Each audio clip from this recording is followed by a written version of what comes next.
Hello, everyone. Welcome to my presentation. In this presentation, I'm going to be talking about my journey as a master's student in the Philosophy, Cosmology, and Consciousness program at CIIS. Now, in many ways, and I don't mean to sound too arrogant, I am the poster boy for the enchanted worldview that the PCC program promotes. Why do I say this? Well, in many ways, my journey in the PCC, both academically and personally, unfolded in an enchanted way. And here is a story to describe this. When I first joined the PCC program, I was with my ex-girlfriend at the time, and we were moving to Hawaii, Kauai. I love saying Kauai like that. But our relationship was in pure and utter turmoil. And I was experiencing hell on a few of the days. My attachment issues came up to the surface. My state of consciousness felt incredibly contracted. I felt like the world was closing in on me. And no matter how much I tried to hold on or grip on, I could not escape from this hell. But there was one specific day that was more profound than the rest. On this day, after not getting any sleep whatsoever, I remember waking up, walking outside, and even though I was in the midst of what is objectively beautiful, I was trapped and I needed a way out. I was experiencing what Aldous Huxley spoke about in The Doors of Perception. My state of consciousness was creating the hell in front of me, and I was sick of it. So I decided to sit down, cross my legs, and pray. From the bottom of my heart, I prayed and I prayed, and I chanted a mantra that my guru Neem Karoli Baba had given to me. And I was praying and pleading for the end of suffering. And I was coming from an incredibly passionate place. I don't know what it was, but I was a force of nature while praying. And I did this for about an hour. I chanted and I chanted and I prayed and I prayed. Eventually, I got up and I decided to immerse myself in a body of water right outside of the house. I immersed myself in this water, and after getting out of the water, I was in the deepest state of peace. It were as if 1,000 pounds of psychic weight had suddenly vanished from my experience. I was in what many have considered to be called enlightenment.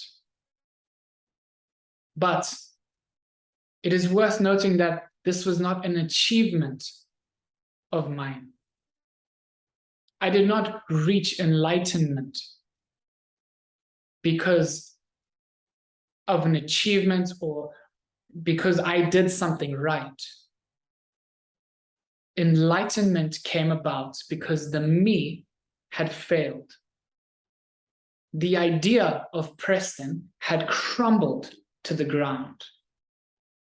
Everything I associated with Preston crumbled to the ground, dissolved into thin air, never to be seen again. And this peace had stabilized for an entire week. It is what Adyashanti referred to as a non-abiding awakening. I, to this day, don't really know why after a week the cloud cover came back over, but it was permanent for a week. And unlike the mystical experiences I had had in my early 20s, in which I was taken up to the high heavens and brought back down with nothing but fumbling and inarticulate words to describe it, this peace had stabilized. Consciousness had come back to itself. Consciousness had come home. In fact, it is more accurate to say that I realized consciousness had always been home. I was in the Tao. Situations ran like clockwork. I was in the back seat, witnessing God put me in the right situations. Money was flowing into my bank account. The timing of situations and the meetings of people seemed like poetry in absolute motion, and I was extraordinarily intimate with the entirety of experience. In fact, there was one Zen master who defined enlightenment as the intimacy with the 10,000 things. That is, with absolutely everything. Why do I mention this? Well, the timing of this was perfect, of course. This all happened in my Saturn return. And to be honest, I never really believed in astrology or the archetypal qualities of planets until I picked up a book by Richard Tarnas, Cosmology and Psyche. This state of peace was defined by the archetypal qualities of Saturn. It was stable. It was mature. It was incredibly wise. It was set in stone. There was a sense of complete solidity in this freedom. And I was also at the time reading about enlightenment in all my classes. I was taking a class on Zen. I was also taking a class on the Yoga Sutras, right? Both of these traditions speak about enlightenment, about freedom, right? And in the Yoga Sutras, it's referred to, the entire goal of yoga is to unravel Purusha, pure consciousness. And that is where I was stabilized. It is worth reiterating that it wasn't an experience. It wasn't temporary, right?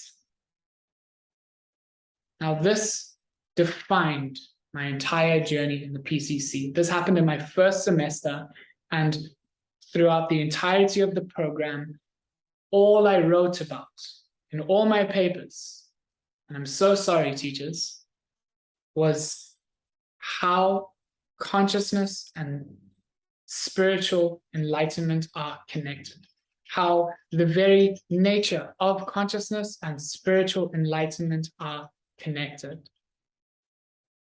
And no matter what class it was, whether it was research and methodology or Alfred North Whitehead or archetypal cosmology or the evolution of religious consciousness, all I wrote about and all I cared about was spiritual enlightenment. And here's where I came into some bumps in the road here. Because although I was reading so many amazing philosophers and psychologists and scientists that had some very beautiful things to say, there was not enough emphasis on soteriology and its connection to consciousness. There was not enough emphasis on enlightenment. There was not enough authors I were reading that were similar to people like Ramana Maharshi Eckhart Tolle, Ramakrishna, Rupert Spira, Francis Lucille, people who were describing consciousness as peace, defining consciousness as peace itself. And this defined my entire journey in the PCC.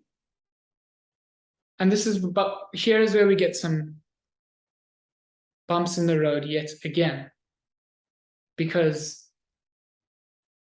this waking up, this enlightenment, has nothing to do with our theories, explanations, and concepts of consciousness.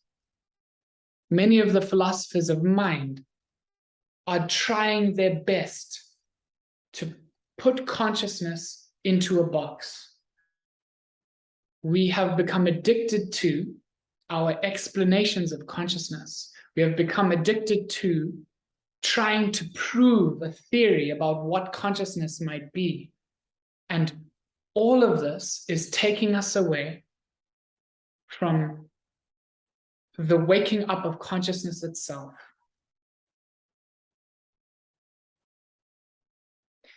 As long as we are addicted to our concepts of consciousness, we will never know what consciousness is. And there's one philosopher in this entire program that I stood next to. It was Nishitani. Nishitani wrote a book called Religion and Nothingness. And in this book, he speaks about the importance of sunyata, emptiness, right? Which is entirely different to the Sartrean idea of nothingness. The Sartrean idea has more to do with existential despair and meaninglessness, but Nishitani was referring to nothingness as emptiness in the Zen sense, as spaciousness, as pure and utter freedom from despair, which is nothing other than an egoic attachment. As Nishitani rightly said, despair and the claim that life is meaningless is an attachment of the ego that must be purified. This means we have to let go of everything. We have to let go of our book knowledge. We have to let go of our memories. The content of consciousness has to be purified in order for us to hit the bedrock of consciousness. And in many ways, the content of consciousness includes our ideas about what consciousness is, and whether we're living in a panpsychist universe or a universe in which consciousness is just an epiphenomenon of the brain. All of these ideas have to be get rid of. So this takes courage. This takes stillness.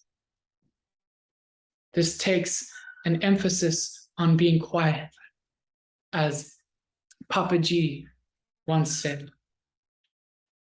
Right? And until we do this, we will be running around in circles.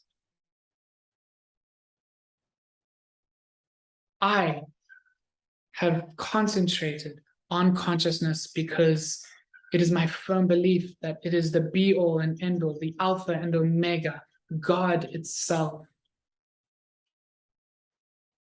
And I'm so grateful because in the PCC journey, I have been able to integrate all these different theories and philosophers to emphasize this one point, which I will leave with you today. Consciousness is peace. Peace is who we are. Who we are is eternal and timeless. Thank you so much.